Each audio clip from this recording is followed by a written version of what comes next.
दोस्तों मैं सत्य मिश्रा अपने YouTube channel teach Hindi learners में दोस्तों स्वागत करता हूं आप सभी का अपने YouTube channel teach Hindi learners में। दोस्तों आज मैं आप सबके लिए पर्यावरण की जो मेरा श्रृंखला चल रही है यूपी टेट के लिए, उसमें मैं आप सबके लिए आज क्या लेके आया हूं। दोस्तों आज का जो चैप्टर है उसका नाम है पेड़ पौधे एवं जंतु। ठीक है दोस्तों, आज मैं आप सब सामने यहाँ पे पेड़ पौधों के बारे में डिस्कस करूँगा और उससे रिलेटेड जो भी इंपॉर्टेंट क्वेश्चन है आपके यूपी टेट एग्जाम में बन सकते हैं उसको भी मैं डिस्कस यहाँ पे करूँगा। ठीक है दोस्तों, चलिए स्टार्ट करते हैं। आज की अपनी एक क्लास है यहाँ पे आपके सामने। चलिए यहाँ पे डिस्कस करते हैं इस चैप्टर के बारे में, पेड़ पौधे एवं जंतु जो चैप्टर है उसके बारे में डिस्कस करते हैं यहाँ पे।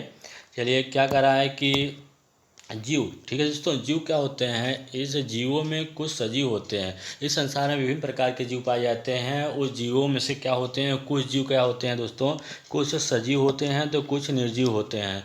तो जो इसमें से सजीव होते हैं उनको कितने भागों में बांटा गया है, वो कितने प्रकार के होते हैं। सजीव जो होते हैं उनको दो भागों में बांटा गया है। एक तो पादप जगत के अंतर्गत आते हैं, दूसरा जंतु जगत के अंतर्गत आते हैं। ठीक है दोस्तों, तो आगे चलिए। यहाँ पे एक कुछ समय के बाद एक वैज्ञानिक आए जिनका नाम क्या था, हिटेकर। क्या था, हिटेकर था। उन्होंने क्या किया दोस्तों, उन्होंने सजीवों को 5 भागों में बांटा। किसमें, 5 कैटेगरी में उन्होंने।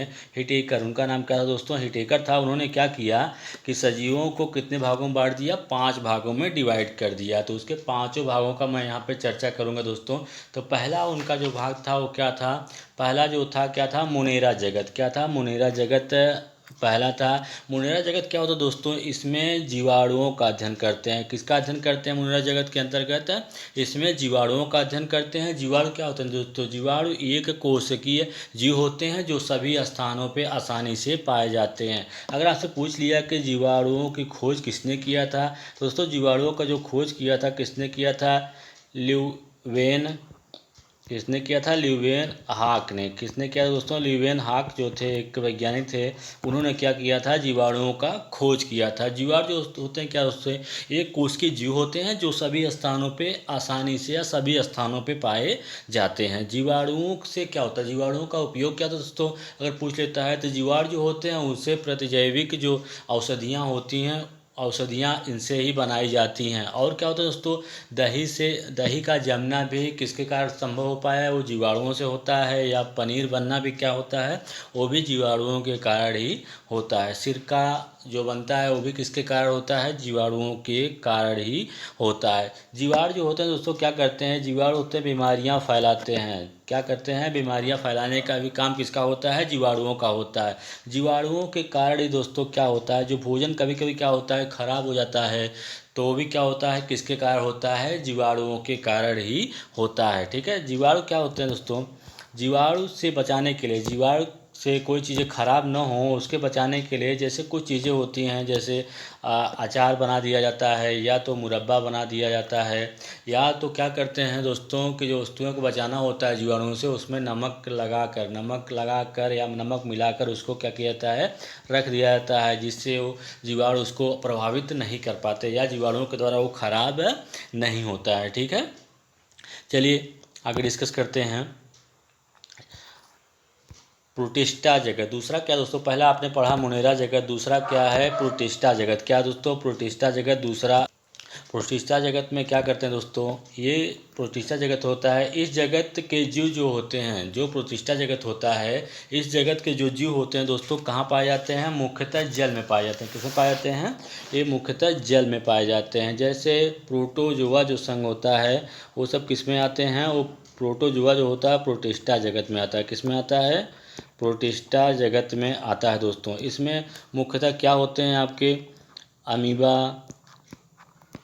पैरामीशियम, ये इसमें मुख्यतः पाए जाते हैं। कौन कौन से, अमीबा और पैरामीशियम। ये भी क्या करते हैं दोस्तों, बीमारियां फैलाने का काम ये भी करते हैं। ठीक है, चलिए। और सजीवों का प्रोटिस्टा जगत में दोस्तों किसका अध्ययन किया था अगर पूछता है, तो इसमें भी किसका अध्ययन करते हैं, सजीवों का अध्ययन करते हैं, सजीवों का अध्ययन किया जाता है। ठीक है, चलिए अगले पॉइंट पे चलते हैं। अगला क्या कर रहा है देखिएगा, यहाँ पे कह रहा है कि कवक जगत। हाँ दोस्तों, यह देखिए तीसरा क्या है, पहला तो आपने मोनेरा जगत पढ़ा, दूसरा प्रोटिस्टा जगत, तीसरा क्या है कवक जगत। इसमें क्या किया जाता है, कवक जगत के अंतर्गत दोस्तों इसमें मशरूम फफूद जैसे सजीवों का अध्ययन किया जाता है। मशरूम या फफूद जैसे सजीव होते हैं उसका अध्ययन किसमें किया जाता है, कवक जगत के अंतर्गत किया जाता है। इस जगत में वे सभी ये जो जीव होते हैं, कवक के जो जीव होते हैं, ये सभी स्थानों पे पाए जाते हैं। क्या होते हैं दोस्तों, एक कोष की नहीं होते बल्कि क्या होते हैं, बहुकोष की होते हैं। जैसे मुनिरा जगत के जो प्राणी थे, वो जो जीव थे वो कैसे होते थे, एक कोष की होते थे। लेकिन कवक जगत के जो प्राणी होते हैं वो कैसे होते हैं, बहुकोष की होते हैं। ये कहाँ पाए जाते हैं, मुख्यतः गर्म, जहाँ पे गर्मी ज़्यादा पड़ती है या आर्द्र स्थान जो होते हैं वहाँ पे, ऐसे स्थानों पे कवक पाए जाते हैं। ठीक है दोस्तों, कवक जो जो कुछ चीज़ें जो खराब हो जाती हैं किसके कारण होती हैं, कवक के कारण ही खराब होती हैं। ठीक है, अगर कह लीजिए यहाँ पे एक वेरी मोस्ट इंपॉर्टेंट पॉइंट है, इसको समझिएगा कि जो जीवाणु और कवक होते हैं दोस्तों, क्या करते हैं, जीवाणु तथा कवक जो होते हैं पृथ्वी का अपमार्जक होते हैं, क्योंकि ये मरे हुए जीव जंतुओं को अपघटित कर पृथ्वी को साफ करने में क्या करते हैं, मदद करते हैं। इसलिए इन्हें क्या कहते हैं, पृथ्वी का अपमार्जक कहा जाता है। ठीक है दोस्तों, अक्सर एग्जाम पूछता है कि पृथ्वी का अपमार्जक किसे कहते हैं, तो पृथ्वी का अपमार्जक जीवाणु तथा कवक को क्या कहते हैं, पृथ्वी का अपमार्जक कहा जाता है। ठीक है, चलिए आगे चलते हैं। आगे क्या करा देखिएगा, लाइकेन। लाइकेन ये भी वेरी मोस्ट इंपॉर्टेंट पॉइंट है। लाइकेन जो होता है दोस्तों, लाइकेन होता क्या है, लाइकेन को और किस नाम से जाना जाता है, तो लाइकेन जो होता है दोस्तों इसको एक और नाम से जाता है, सैक कहते हैं। क्या कहते हैं, लाइकेन को सैक कहा जाता है। यह सहजीविता का उदाहरण है। सहजीविता क्या होता है दोस्तों, समझिएगा इसको, जब दो जीवों का एक साथ रहना, दो जीव जब एक साथ रहते हैं और एक दूसरे को परस्पर क्या करते हैं, लाभ पहुंचाते हैं, तो उसे ही क्या कहते हैं, सहजीविता कहा जाता है। जैसे दो जीव कौन कौन से होते हैं, जैसे शैवाल तथा कवक जो होता है, इन दोनों में क्या पाया जाता है दोस्तों, शैवाल तथा कवक जो होते हैं इन दोनों में सहजीविता का संबंध पाया जाता है। क्योंकि शैवाल जो होता है वो भोजन बनाता है और कवक जो होता है वो क्या करता है, शैवाल को आश्रय प्रदान करता है, अर्थात आवास स्थान देता है। इसलिए इन दोनों में क्या होता है दोस्तों, सहजीविता का संबंध पाया जाता है। लाइकेन वायु प्रदूषण का, लाइकेन जो होता है वायु प्रदूषण का प्राकृतिक सूचक है। तो दोस्तों अक्सर एग्जाम में पूछता है कि लाइकेन किस प्रदूषण का प्राकृतिक सूचक है, तो लाइकेन जो होता है वो किसका प्राकृतिक सूचक है, तो वायु प्रदूषण का प्राकृतिक सूचक है। क्या होता है, जहाँ या अर्थात जिस स्थान पे वायु में सल्फर डाइऑक्साइड गैस की जो मात्रा होती है वो सबसे ज़्यादा पाई जाती है, वहाँ पे लाइकेन का अभाव होता है, अर्थात कह सकते हैं कि वहाँ पे लाइकेन पाया नहीं जाता है। ठीक है दोस्तों, तो चलिए यहाँ तक आपको समझ में आ गया होगा। चलिए आगे चलते हैं, पादप जगत। हाँ दोस्तों, क्या यहाँ पे, चलिए चौथा क्या है, पादप जगत है दोस्तों। इसमें क्या होता है, इस जगत में वनस्पतियों का अध्ययन किया जाता है।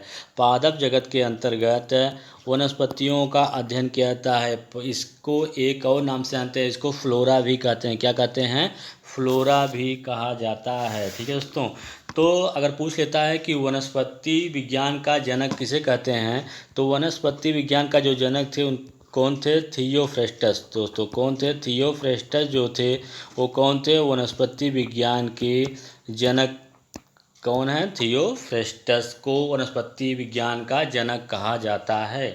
पेड़ पौधे या पादप जो होते हैं दोस्तों क्या होते हैं, हमारे पर्यावरण का अभिन्न अंग होते हैं। यदि पौधे न होते तो पर्यावरण क्या होता है दोस्तों, सजीव रहित हो जाता, अर्थात इसमें कोई भी जीव नहीं पाया जाता। क्योंकि पेड़ पौधे जो होते हैं वो सभी जीवों को भोजन प्रदान करते हैं, चाहे वो प्रत्यक्ष हो या अप्रत्यक्ष रूप से क्या करते हैं, सभी जीवों को पेड़ पौधे क्या करते हैं, भोजन प्रदान करते हैं। ठीक है, चलिए आगे चलते हैं। पौधों के प्रकार, यहाँ दोस्तों पौधों के प्रकार के बारे में दिया गया है कि पौधे जो होते हैं कितने प्रकार के होते हैं। तो यहाँ पे जो पौधों का प्रकार आपको बताया गया है, इसमें दोस्तों क्या है कि पौधे जो होते हैं कितने प्रकार के होते हैं, लेकिन आकार के आधार पर, किसके आधार पर, आकार अर्थात साइज के आधार पर पेड़ जो होते हैं या पौधे जो होते हैं कितने प्रकार के होते हैं। चलिए इसमें डिस्कस करते हैं। इसका पहला जो प्रकार है वो क्या है दोस्तों, शाक। शाक क्या होते हैं, ये छोटे होते हैं, इनका आकार छोटा तथा हरे रंग का होता है। ठीक है दोस्तों, क्या कर रहा है कि पौधों के जो प्रकार है, आकार के साथ जो पौधों का प्रकार दिया गया उसमें पहला प्रकार क्या है, शाक। शाक क्या होता है, ये छोटे होते हैं, इनका आकार जो होता है वो छोटा होता है और रंग जो होता है दोस्तों कैसा होता है, हरे रंग का होता है। ठीक है, जैसे इसके अंतर्गत साग के अंतर्गत अगर हम कह सकते हैं तो इसके अंतर्गत कौन से पेड़ आते हैं, जैसे आपका धनिया हुआ, धनिया, गेहूँ, गेहूँ, धान, पालक, मेथी। तो दोस्तों जो आपका साग होता है, साग क्या होते हैं, छोटे पौधे होते हैं, आकार में छोटे होते हैं और इनका जो कलर होता है या कह लीजिए हरे रंग के होते हैं। तो इसमें धनिया, गेहूँ, धान, पालक, मेथी आदि आते हैं। ठीक है दोस्तों, इसके अंतर्गत चलिए अगला चलते हैं। अगला कौन सा पौधों के प्रकार है, झड़ी। क्या होता है दोस्तों, झड़ी, झाड़ी कह लीजिए। कौन सा है, झड़ी नहीं बल्कि क्या होता है यहाँ पे, झाड़ी होगा।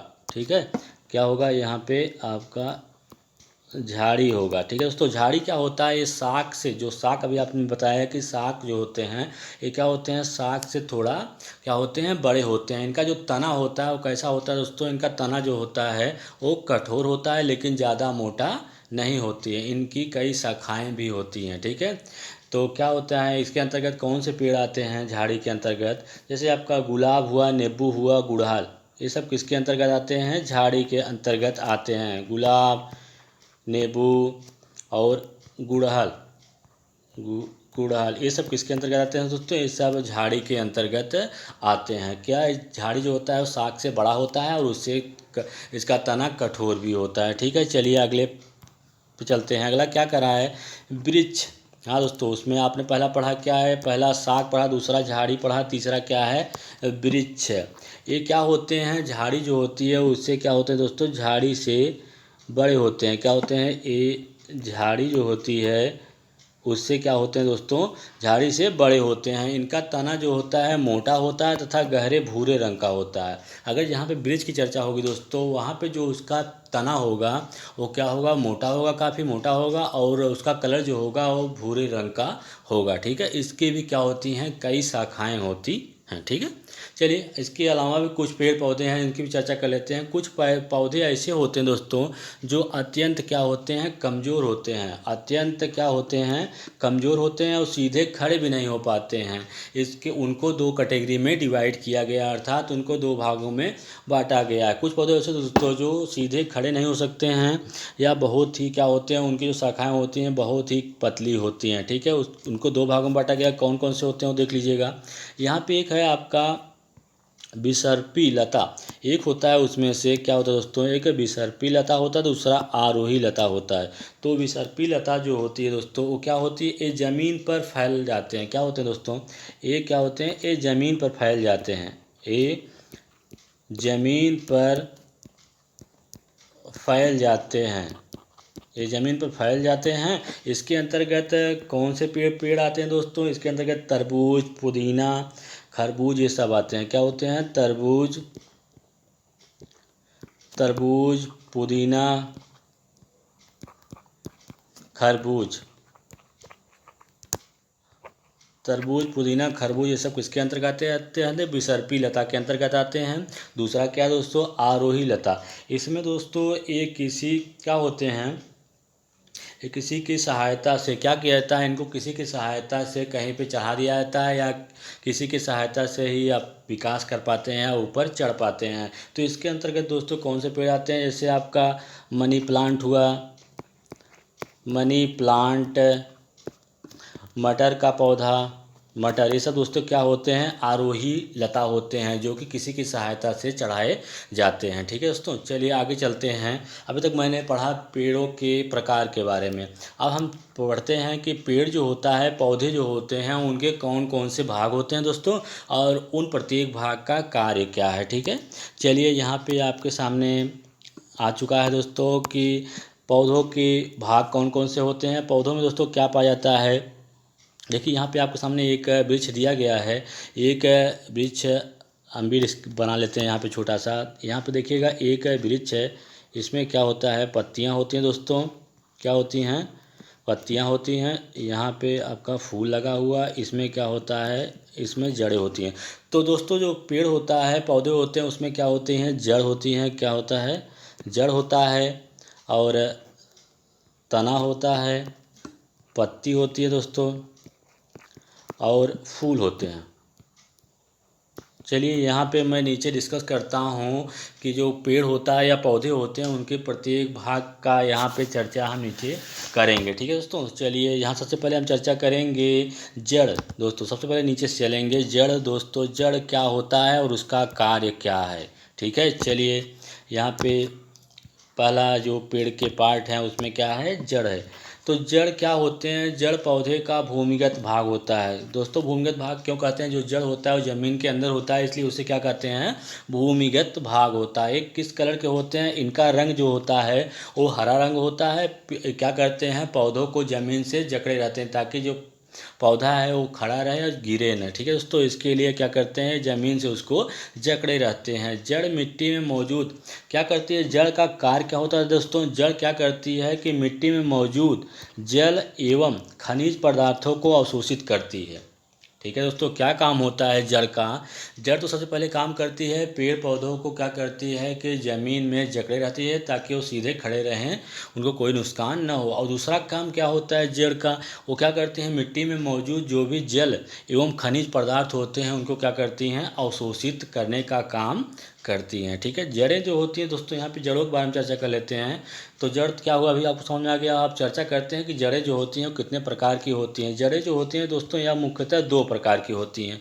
एक होता है मूसला जड़ और दूसरा क्या होता है दोस्तों, झकड़ा जड़। ठीक है, झकड़ा जड़ जो होती है वो कौन सी होती है, मूसला जड़ जो होती है वो कौन सी होती है। चलिए यहाँ पे पहले डिस्कस करते हैं मूसला जड़। मूसला जड़ किसमें पाया जाता है, कौन से पौधे होते हैं इसमें मूसला जड़ पाया जाता है। जैसे दोस्तों क्या हुआ, मटर, चना, सरसों, मटर चना सरसों जामुन, ये सब में क्या होता है दोस्तों, तुलसी आम आदि में क्या होता है, मूसला जड़ पाए जाते हैं। और कुछ मूसला जड़ें होती हैं, कुछ मूसला जड़ ऐसे होती हैं दोस्तों जिसको हम खाने के रूप में भी प्रयोग करते हैं। जैसे मूंग, जैसे क्या हो गया दोस्तों, मूली, गाजर, मूली गाजर, चुकंदर, ये भी दोस्तों क्या होती हैं, मूसला जड़ होती हैं। लेकिन ऐसी जड़ होती हैं जिसको हम क्या करते हैं, भोजन के रूप में उपयोग करते हैं, खाने के लिए प्रयोग करते हैं। मूली गाजर चुकंदर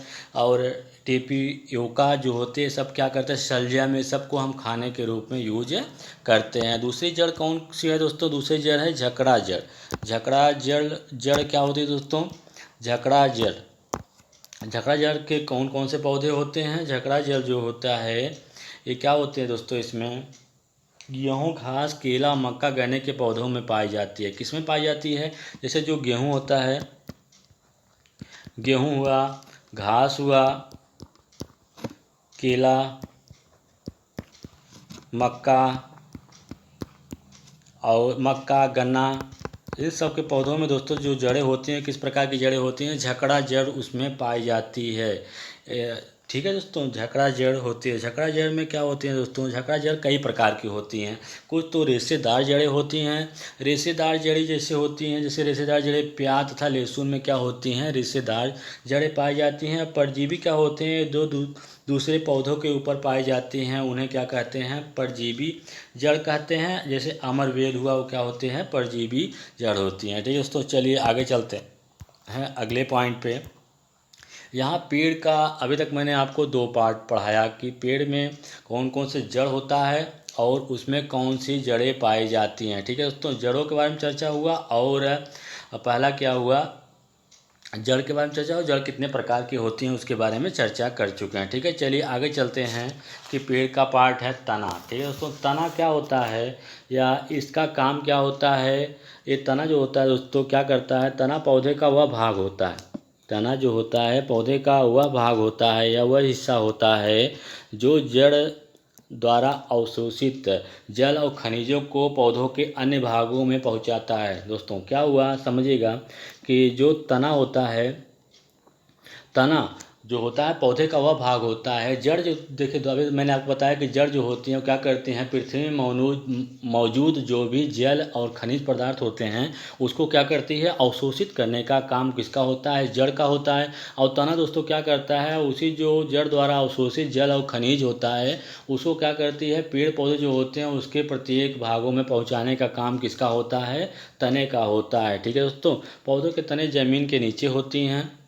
कुछ पौधे जो होते हैं, कुछ पौधे के जो तने होते हैं वो किस में होते हैं, ज़मीन के नीचे होते हैं। और कुछ पौधे के तने जो होते हैं वो लगभग ऊपर ही होते हैं। और जो पौधे ज़मीन के अंदर होते हैं उनको हम क्या करते हैं, खाते भी हैं, अर्थात उनको भोजन के रूप में भी उपयोग करते हैं। जैसे आलू हुआ, आलू, प्याज, अदरक दोस्तों, ये ऐसे तने होते हैं जिसको क्या करते हैं, हम खाने के लिए भी यूज करते हैं। जैसे आलू, प्याज, अदरक, ये सब ऐसे तने हैं जिसको हम क्या करते हैं, खाते हैं। ठीक है, चलिए अगले पॉइंट पे चलते हैं। अगला क्या पार्ट है पेड़ पौधों का, देखिए क्या है, पत्ती। ठीक है दोस्तों, क्या होती है, पहला मैंने पढ़ा कि जड़, दूसरा क्या हुआ, तना हुआ, तीसरा होती है पत्ती। पत्ती दोस्तों क्या होती है, पत्तियां तने और टहनियों से निकलती हैं। जो भी पेड़ के तने होते हैं दोस्तों उससे ही क्या होती हैं, पत्तियां निकली होती हैं। अलग अलग पौधों की देखिए दोस्तों, जैसे जैसे पौधा होता है विभिन्न विभिन्न प्रकार के पौधों की जो पत्तियां होती हैं उनका आकार और स्वरूप कह लीजिए वो अलग अलग होता है। पत्तियों से जल वाष्प के रूप में, पत्तियों से जल जो होता है कैसे निकलता है, वाष्प के रूप में निकलता है। इसी को वाष्पोत्सर्जन कहते हैं।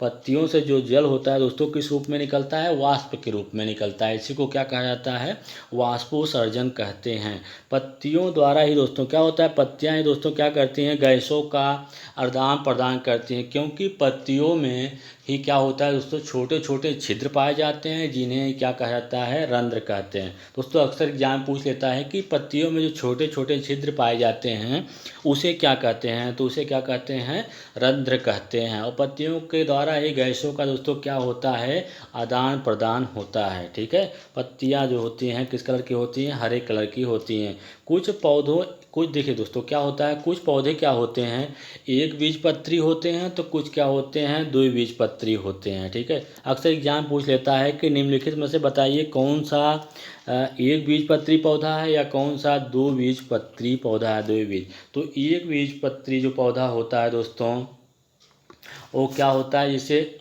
मक्का हुआ, मक्का, गेहूँ, प्याज, लहसुन।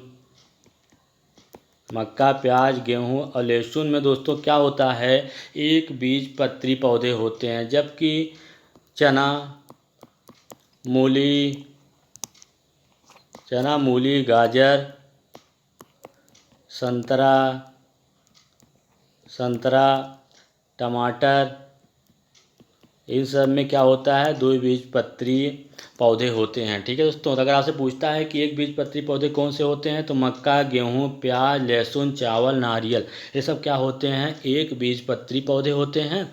और द्विबीजपत्री पौधे कौन से होते हैं, चना, मूली, गाजर, भिंडी, नींबू, सरसों, संतरा, टमाटर, ये सब क्या होते हैं, द्विबीजपत्री पौधे होते हैं। ठीक है दोस्तों, जो ये पेड़ पौधे होते हैं दोस्तों इनकी जो यहाँ पे डिस्कस कर लेते हैं। जो पत्तियाँ होती हैं दोस्तों, पत्तियाँ क्या करती हैं, भोजन का निर्माण करने का काम कौन करता है, पत्तियाँ ही करती हैं। तो पत्तियाँ जो होती हैं क्लोरोफिल के कारण, अगर आपसे कभी कभी पूछ लेता है कि पत्तियों का जो कलर होता है हरा क्यों होता है, हरा कलर दोस्तों क्यों होता है, क्योंकि क्या पाया जाता है, क्लोरोफिल। क्लोरोफिल के कारण जो होता है पत्तियों का रंग कैसा होता है दोस्तों, वो हरा होता है। तो जो पत्तियाँ होती हैं क्लोरोफिल तथा सूर्य प्रकाश तथा जल और कार्बन डाइऑक्साइड की मदद से दोस्तों क्या करती हैं, पत्तियां भोजन का निर्माण करती हैं। ठीक है, इसी के पौधों पत्तियों के द्वारा ही भोजन का निर्माण करना है क्या कहलाता है, प्रकाश संश्लेषण की क्रिया कहते हैं। ठीक है, अगर एक क्वेश्चन पूछता है कि प्रकाश संश्लेषण जो होता है किस कलर के लिए सबसे अधिक होता है और किस कलर के लिए सबसे कम होता है, अर्थात किस रंग के लिए सबसे कम या किस रंग के लिए सबसे ज़्यादा, तो प्रकाश संश्लेषण जो होता है दोस्तों लाल रंग के लिए सबसे अधिक होता है और बैगनी रंग के लिए जो होता है सबसे कम होता है। ठीक है, चलिए अगले पॉइंट पे चलते हैं। अगला पॉइंट क्या देखिएगा, करा कि फूल पौधे के ये पार्ट मैंने पढ़ा, जड़ पढ़ा, तना पढ़ा, पत्ती पढ़ा। अब आगे हम आ गए हैं फूल के बारे में। फूल क्या होता है दोस्तों? फूल पौधे के प्रजनन अंग होते हैं दोस्तों। इसी से क्या होता है, उनके पीढ़ी का क्या होता है, उनका विकास होता है। प्रजनन के द्वारा ही पौधे अलग पौधे को क्या करते हैं, जन्म देते हैं। फूलों से ही क्या कर होती है दोस्तों, फूल ही होते हैं, इसके सहायता से क्या होता है, दवाई बनाई जाती है। फूलों से ही दवाई बनती है, फूलों से माला बनाया जाता है, फूलों से ही विभिन्न प्रकार के रंग बनाए जाते हैं। और फूलों की सहायता से ही क्या होता है दोस्तों, इत्र बनाया जाता है। क्या होता है, इत्र बनाया जाता है, रंग बनाया जाता है और दवाई का निर्माण किया जाता है। किसकी सहायता से? फूलों की सहायता से ही। ठीक है, चलिए अब आगे चलते हैं। कुछ विशेष प्रकार के पौधे दिए गए हैं, उनके भी चर्चा हम कर लेते हैं। ठीक है, अक्सर एग्जाम में इन सब के बारे में या इन सब से रिलेटेड क्वेश्चन पूछता रहता है। ठीक है, तो क्या है, कुछ विशेष पौधे जो होते हैं उनकी चर्चा कर लेते हैं यहाँ पे। कुछ विशेष पौधे कौन से हैं? क्रोटन दोस्तों, एक पौधा है क्रोटन। यह पौधा बता देता है, क्रोटन पौधे का काम क्या होता है दोस्तों। यह पौधा का काम होता है, यह फसल को यह बताता है कि फसल को कब पानी देना है। यह पौधा क्या होता है कि यह पौधा जो होता है फसल के साथ खेत में क्या किया जाता है, पौधे को खेत में फसल के साथ ही क्या किया जाता है, बोया जाता है, लगाया जाता है। और क्या करता है, यह पौधा जब मुरझाने लगता है दोस्तों, यह पौधा जब मुरझाने लगता है तो पता चल जाता है कि फसल को पानी देना है। ठीक है, मुरझाने लगता है, क्या होता है, यही जो क्रोटन पौधा है ये दोस्तों क्या करता है, यह बता देता है कि जिस फसल में इस पौधे को लगाया जाता है वो बता देगा कि इस फसल में कब पानी देता है। जब यह फसल जो पौधा होता है क्रोटन, यह जब मुरझाने लगता है तो पता चल जाता है कि इस फसल को क्या पानी की ज़रूरत है। ठीक है दोस्तों, चलिए अगले पौधे पे चलते हैं। क्या है? पीपल। पीपल दोस्तों क्या होता है, ये भी क्या है, एक प्रकार का क्या है, एक प्रकार का पेड़ है। इसमें क्या होता है दोस्तों, इसकी क्वालिटी होती है कि 24 घंटा क्या होता है, ऑक्सीजन प्रदान करता है। 24 घंटा ऑक्सीजन देने वाला अगर कोई वृक्ष है तो क्या है दोस्तों, पीपल का वृक्ष है। सबसे विशाल का ये पेड़ होता है। इस वृक्ष की पत्तियां हमेशा हिलती रहती हैं दोस्तों। इसकी क्वालिटी होती है, इसकी जो पत्तियां होती हैं वो क्या होती हैं, पत्तियां हमेशा हिलती डुलती रहती हैं। क्या होती हैं? हमेशा हिलती रहती हैं इसकी पत्तियां। दोस्तों इस जो पीपल का वृक्ष होता है इसे बोधि वृक्ष भी कहते हैं। क्या कहते हैं? एग्जाम में पूछ लेता है कि किसे बोधि वृक्ष कहते हैं, तो जो पीपल होता है दोस्तों उसको क्या कहते हैं, बोधि वृक्ष भी कहा जाता है। क्यों कहते हैं? क्योंकि जो गौतम बुद्ध को पीपल के पेड़ के नीचे ही क्या हुआ था, ज्ञान प्राप्त हुआ था, इसलिए पीपल को क्या कहते हैं, बोधि वृक्ष भी कहा जाता है। ठीक है, चलिए अगला वृक्ष कौन सा है? बरगद। बरगद यह भी एक क्या होता है दोस्तों, एक विशालकाय वृक्ष होता है। इसका छत्र का फैलाव जो होता है बहुत ही ज़्यादा होता है। ठीक है दोस्तों, और इसकी सहायता के लिए इसके जो छत्र होते हैं, छत्र के लिए इसकी जो टहनियाँ होती हैं बहुत दूर दूर तक फैली होती हैं। उसकी सहायता के लिए जो इसकी जड़ें होती हैं दोस्तों, पेड़ में ज़मीन के भीतर भी इसकी जड़ें होती हैं और बाहर भी जड़ें होती हैं इसकी छत्र की सहायता करने के लिए। ठीक है, चलिए आगे चलते हैं। आगे क्या करा है कि बरगद के बारे में, इससे क्या होता है दोस्तों, इसके छत्र को सहारा देने के लिए इसकी शाखाएं क्या होती हैं, इस जड़ से निकलती हैं जिन्हें स्तंभ जड़ कहा जाता है। ठीक है, बरगद एक विशालकाय वृक्ष होता है। इसका छत्र का फैलाव बहुत ही ज़्यादा होता है। उसी की सहायता देने के लिए इसके जो तना होती हैं उससे भी क्या होती हैं, जड़ें निकली होती हैं ताकि इसको सही से सपोर्ट मिल सके। ठीक है, चलिए आगे चलते हैं। आगे क्या कर रहा है, घटपर्णी। एक पौधा होता है दोस्तों घटपर्णी। कौन सा होता है? घटपर्णी या नेफेथिन्स। ये क्या करता है दोस्तों, यह एक कीट पक्षी पौधा होता है। कैसा होता है दोस्तों, यह एक कीट पक्षी पौधा होता है। ये क्या करता है, कीड़े मकोड़ों को भक्षण करता है। या कह लीजिए कि जो छोटे छोटे जीव होते हैं जैसे चूहा, मेढक एवं अन्य छोटे जीव जो होते हैं उनको क्या करता है दोस्तों, उनको जो छोटे छोटे जीव होते हैं दोस्तों क्या करता है, उनको भोजन के रूप में यूज करता है या भोजन के रूप में ग्रहण करता है। कीट पक्षी पौधा होता है। कीट पक्षी पौधे इसको कह सकते हैं कि ऐसा पौधा होता है जो कि क्या करता है, कीड़े मकोड़ों का भोजन के रूप में सेवन करता है। छोटे जीव जैसे मेढक हुआ, चूहा हुआ या छोटे जीव होते हैं उनको क्या करता है, भोजन के रूप में ग्रहण कर लेता है। एग्जाम पूछा जाता है कि घटपर्णी जो पौधा होता है वो कहाँ पाया जाता है। दोस्तों अगर ऑप्शन में आपको देखने के मेघालय, ऑस्ट्रेलिया या इंडोनेशिया, इसमें से कोई भी अगर ऑप्शन आपको दिख जाए तो ये क्या होता है, इसका राइट आंसर होता है। पौधे क्या होते हैं दोस्तों, कहाँ पाए जाते हैं, मेघालय, ऑस्ट्रेलिया एवं इंडोनेशिया में पाए जाते हैं। इसमें प्रकाश संश्लेषण होता है। देखो दोस्तों क्या होता है, ये जो घटपड़ी पौधे होते हैं इसमें प्रकाश संश्लेषण होता है। प्रकाश संश्लेषण की जो क्रिया होती है इसमें होती है, लेकिन क्या होता है कि नाइट्रोजन प्राप्त करने के लिए यह नाइट्रोजन नहीं प्राप्त होता। नाइट्रोजन को ही प्राप्त करने के लिए क्या करता है कि छोटे छोटे जीव जो होते हैं उनका भक्षण करता है या उनका क्या करता है, शिकार करता है। ये जो घटपर्णी पौधे होते हैं दोस्तों इसमें से क्या होती है, एक विशेष प्रकार की क्या होती है, एक विशेष प्रकार की खुशबू निकलती है। क्या होती है, विशेष प्रकार की खुशबू निकलती है, जो क्या करती है कि पेड़ पौधों को पेड़ जो छोटे जीव होते हैं उनको क्या करती है, अपनी ओर आकर्षित करती है तथा अपने घड़े में उनको फंसा कर और उनका क्या कर देती है, उनका शिकार कर लेती है। ठीक है, अगला पौधा क्या है दोस्तों, रेगिस्तान ओके। ठीक है दोस्तों, ये भी क्या होता है, एग्जाम पूछा जाता है। रेगिस्तान ओके जो होता है वो कहाँ पाया जाता है। ठीक है, तो रेगिस्तान ओके जो पौधा होता है दोस्तों, ये कहाँ पाया जाता है, ऑस्ट्रेलिया के रेगिस्तान में पाया जाता है। कहाँ पाया जाता है, ऑस्ट्रेलिया के रेगिस्तान पाया जाता है। इसके तने में, इसका जो तना होता है दोस्तों, इसके तने में क्या होता है, पानी पाया जाता है। इसका जो तना होता है उसमें क्या होता है, हमेशा पानी रहता है। जब इस क्षेत्र में दोस्तों क्या होता है, जब ऑस्ट्रेलिया के जो रेगिस्तान होते हैं क्या होता है, जब इस क्षेत्र में पानी की कमी पाई जाती है तो वहाँ पर रहने वाले लोग क्या करते हैं, इसके तने में पतली पाइप लगा के उससे पानी पतला पाइप डालकर पानी निकाल कर उसका यूज करते हैं, अर्थात पीते हैं। ठीक है दोस्तों, पीने के लिए उसका यूज करते हैं। ठीक है, चलिए आगे चलते हैं। अगला कौन सा वृक्ष है, खेजड़ी वृक्ष। दोस्तों एक खेजड़ी वृक्ष ऐसे रेगिस्तान होके कहाँ पाया जाता है, ऑस्ट्रेलिया के रेगिस्तान में पाया जाता है। उसे खेजड़ी वृक्ष जो है वो कहाँ पाया जाता है, और भारत के रेगिस्तान जो है वहाँ पे क्या पाया जाता है, खेजड़ी वृक्ष पाया जाता है। इसकी लकड़ी जो होती है दोस्तों, इसकी लकड़ी जो होती है उनको कीड़े मकोड़ों से कोई प्रभाव नहीं पड़ता, अर्थात कीड़े मकोड़े जो होते हैं उनके लकड़ी में नहीं लगते हैं। इसकी जो छाल होती है दोस्तों, ये खेजड़ी जो वृक्ष होता है इसकी जो छाल होती है, छाल का उपयोग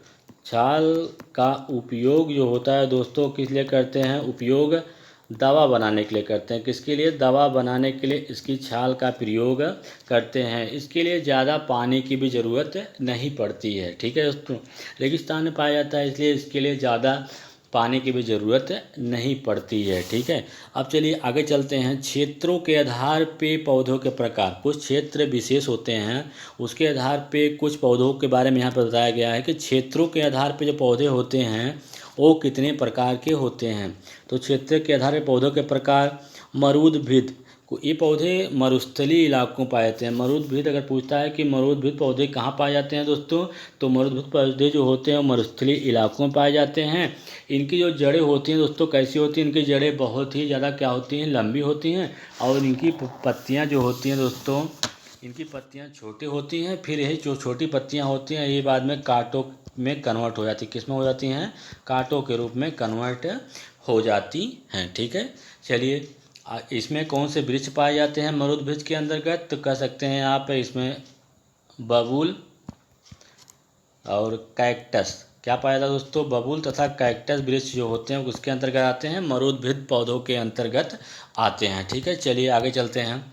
और समूदभिद दोस्तों दूसरा क्या है, समूदभिद पौधे होते हैं। ये पौधे दोस्तों कहाँ पाए जाते हैं, जो भूमि जो होती है दोस्तों कृषि योग्य, अर्थात जो भूमि खेती योग्य होती है उसमें क्या पाए जाते हैं, समूदभिद पौधे पाए जाते हैं। इनकी तना ठोस एवं शाखा युक्त होती है। इनकी जो तना होती है ये क्या होती है दोस्तों, ठोस होती है और उसमें ढेर सारी क्या होती हैं, शाखाएँ निकली होती हैं। इसके अंतर्गत दोस्तों कौन से पेड़ आते हैं, कह सकते हैं इसके अंतर्गत आपका मक्का, गेहूँ, टमाटर, धान, ये सभी क्या आते हैं दोस्तों, समूदभिद पौधों के अंतर्गत आते हैं। ठीक है, चलिए अगला क्या है, जलोदभिद। ये जलोद्भिद पौधे, ये पौधे जल में पाए जाते हैं और इनकी पत्तियों पर मोम परत होती है। क्या होती है दोस्तों, ये पौधे जो होते हैं जलोद्भिद, नाम से स्पष्ट हो रहा है कि ऐसे पौधे जो जल में पाए जाते हैं उन्हें क्या कहते हैं, जलोद्भिद पौधे कहते हैं। और इनकी पत्तियां जो होती हैं वो मोम परत होती हैं। मोम, इनकी पत्तियों पर क्या होता है, मोम परत होती है। तो इस पे अंतर्गत कौन से पौधे आते हैं, जैसे आपका कमल हुआ, जल लिली हुआ, ये सब क्या होते हैं दोस्तों, ये जलोद्भिद पौधे होते हैं। कौन से, कमल और जल लिली। और लवणोद्भिद पौधे क्या होते हैं दोस्तों, ये कहाँ पाए जाते हैं, पौधे दलदली क्षेत्र में पाए जाते हैं। इन पौधों में जड़ जो होती है दोस्तों, क्या होती है, पौधों में जड़ ऊपर की ओर निकल जाती है। क्या होती है इसमें, पौधों में क्या होती है, जड़ जो होती है दोस्तों ऊपर की तरफ है निकल जाती है। इनमें कौन से पेड़ आते हैं, जैसे मैग्रोव बनाते हैं। मैग्रोव वृक्ष जो होते हैं वो किसके अंतर्गत आते हैं दोस्तों, मैग्रोव, तो किस, लवणोद्भिद के अंतर्गत आते हैं। अक्सर एग्जाम पूछ लेता है कि अगर मैग्रोव वन की खोज करना है, मैग्रोव पौधों की खोज करना है, तो उनके लिए कहाँ पे जाना पड़ेगा, तो लवणोद्भिद जो होते हैं उस इलाके में इनकी खोज करना पड़ेगा। ठीक है, चलिए अगले चलते हैं। देखिए दोस्तों, यहाँ तक मैंने आपको इस चैप्टर से जो भी इम्पॉर्टेंट पॉइंट्स है उनको मैंने यहाँ पे आप सामने डिस्कस कर लिया दोस्तों। और अब इससे रिलेटेड जो भी इम्पॉर्टेंट क्वेश्चन बन सकते हैं या बनते हैं दोस्तों, उन सब के बारे में चर्चा हम करेंगे। ठीक है दोस्तों, चलिए यहाँ पे पहला क्वेश्चन आपके सामने आ चुका है। पहला क्वेश्चन क्या कर रहा है, पढ़िएगा। पहला क्वेश्चन कर रहा है कि प्राकृतिक में ऑक्सीजन का प्रमुख स्रोत क्या है। प्राकृतिक में जो ऑक्सीजन पाया जाता है उसका प्रमुख स्रोत क्या है। समुद्री जल से, वर्षा जल से, पर्यावरण, हरे पौधे। हाँ दोस्तों, जो हरे पौधे होते हैं वो क्या करते हैं, हरे पौधों के द्वारा प्राकृतिक में ऑक्सीजन का प्रमुख स्रोत क्या है दोस्तों, हरे पौधे होते हैं। क्या होते हैं, हरे पौधे होते हैं। हरे पौधे क्यों होते हैं, क्योंकि दोस्तों क्या होते हैं, प्रकाश संश्लेषण की क्रिया के द्वारा, प्रकाश संश्लेषण क्लोरोफिल तथा कार्बन डाइऑक्साइड की क्रिया द्वारा क्या करते हैं दोस्तों, ये ऑक्सीजन मुक्त करते हैं। क्या करते हैं, ऑक्सीजन का निर्माण करते हैं। इसलिए इसे क्या कहते हैं, प्राकृतिक में ऑक्सीजन का मुख्य स्रोत क्या होता है, पेड़ पौधे होते हैं या हरे पौधे होते हैं। तो इसका राइट आंसर क्या होगा, ऑप्शन नंबर 4 इसका राइट आंसर हो जाएगा। ठीक है, चलिए अगले क्वेश्चन पे चलते हैं। अगला क्वेश्चन क्या कर रहा है, पृथ्वी का अपमार्जक। हाँ दोस्तों, पृथ्वी का अपमार्जक क्या होता है, इसमें से पढ़िएगा, बताइए कौन सा पृथ्वी का अपमार्जक है। जीवाणु एवं कवक, मृदा, जल, पशु, पक्षी। तो दोस्तों जो होता है जीवाणु तथा कवक होता है वो पृथ्वी का अपमार्जक कहलाते हैं। जीवाणु एवं जो कवक होते हैं वो क्या करते हैं, पृथ्वी का अपमार्जक कहलाते हैं। कौन, जीवाणु तथा कवक को, जीवाणु व कवक क्या कहलाते हैं, पृथ्वी का अपमार्जक कहते हैं। क्योंकि ये क्या करते हैं, मरे हुए जीव जंतुओं को अपघटित करते हैं और पृथ्वी को साफ करने का काम करते हैं। इसलिए क्या कहते हैं, पृथ्वी का अपमार्जक जीवाणु तथा कवक को कहते हैं। इसका राइट आंसर क्या होगा, ऑप्शन नंबर 1 इसका राइट आंसर हो जाएगा। ठीक है, अगले क्वेश्चन चलते हैं। अगला क्वेश्चन क्या करा देखिएगा, सैक या लाइकेन। सैक को या लाइकेन को एक नाम से जानते हैं, सैक का दूसरा नाम क्या है, लाइकेन है। तो दोस्तों लाइकेन है, लाइकेन क्या है, परजीवी, रसायन पोषी, अपघटन, सहजीवी। तो लाइकेन दोस्तों क्या होता है, एक प्रकार का क्या कहते हैं कि यहाँ पे सैक पूछ रहा है कि सैक या लाइकेन क्या होता है। तो सैक क्या होता है, एक प्रकार का सहजीवी होता है। सहजीवी दोस्तों क्या होता है, सहजीवी ऐसे शैवाल तथा कवक जो होते हैं उसमें क्या होता है, शैवाल एवं कवक, कवक जो होते हैं उसमें क्या होता है, सहजीविता का संबंध पाया जाता है। सहजीविता का मतलब होता है कि जब जो जीव एक दूसरे को के साथ रहते हैं और एक दूसरे को क्या करते हैं, लाभ पहुंचाते हैं, तो उसे क्या कहते हैं, सहजीवी कहते हैं। जैसे शैवाल एवं कवक जो होते हैं ये क्या होते हैं, इनमें सहजीविता का संबंध पाया जाता है।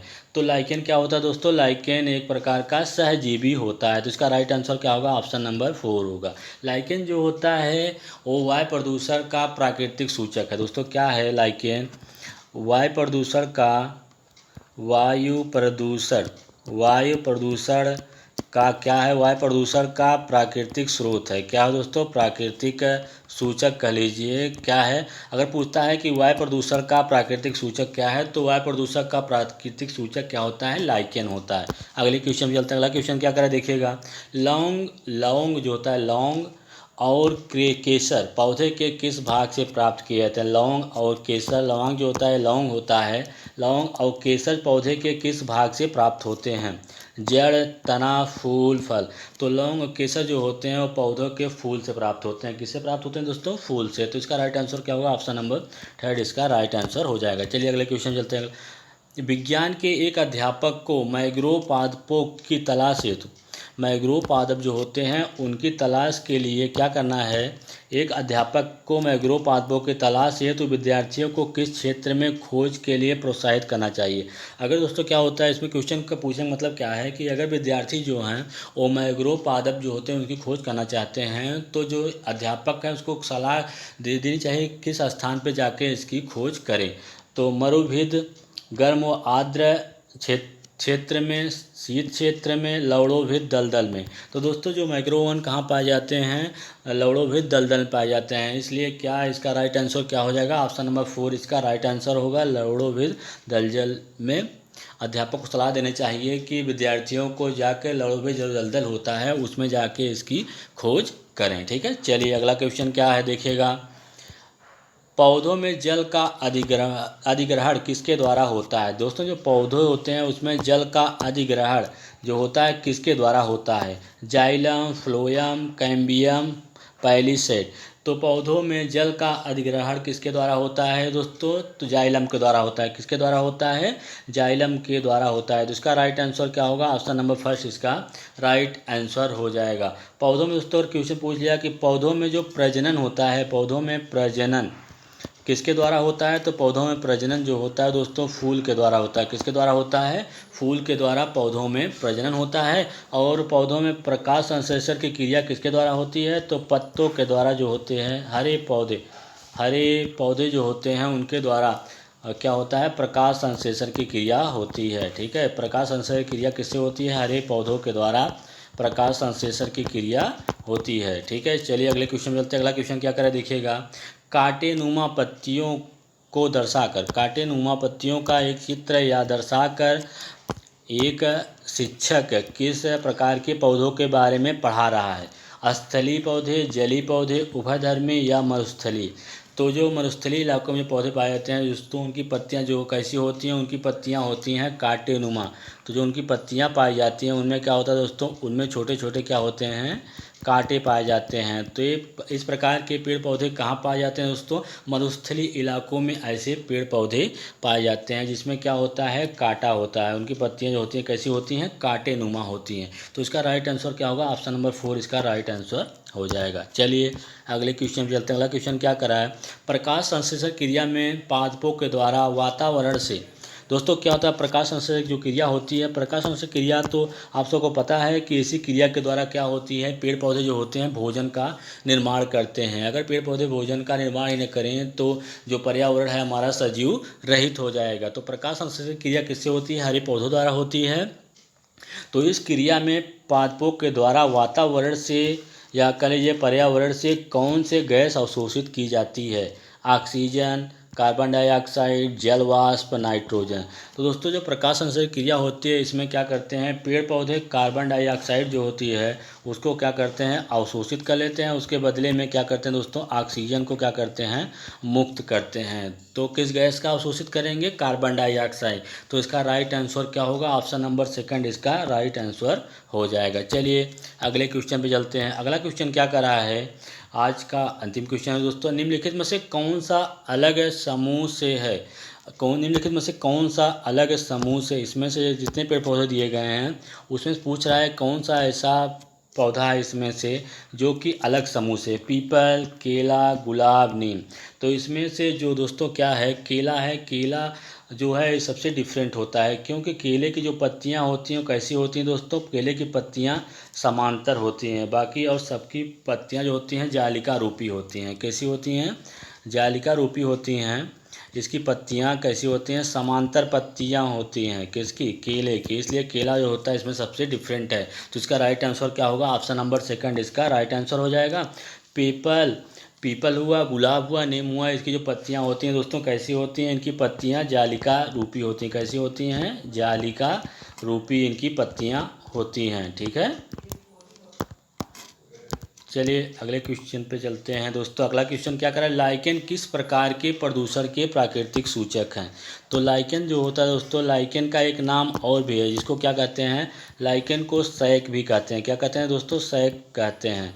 लाइकेन का काम क्या है दोस्तों, लाइकेन जो होता है वह वायु प्रदूषण का प्राकृतिक सूचक है। किसका, वायु प्रदूषण का प्राकृतिक सूचक है। कह सकते हैं कि जिन इलाकों में सल्फर डाइऑक्साइड की अधिक मात्रा पाई जाती है दोस्तों, वहाँ पे लाइकेन का अभाव होता है, अर्थात उस इलाके में लाइकेन नहीं पाया जाता है। तो लाइकेन जो होता है वो वायु प्रदूषण का प्राकृतिक सूचक है। तो इसका राइट आंसर क्या होगा, ऑप्शन नंबर 3 इसका राइट आंसर हो जाएगा। ठीक है दोस्तों, आज की क्लास मेरे यहीं पे स्टार्ट हो दोस्तों। अगर आपको मेरा चैनल अच्छा लगा हो दोस्तों तो मेरे चैनल को लाइक एंड सब्सक्राइब करना ना भूलें। Thank you.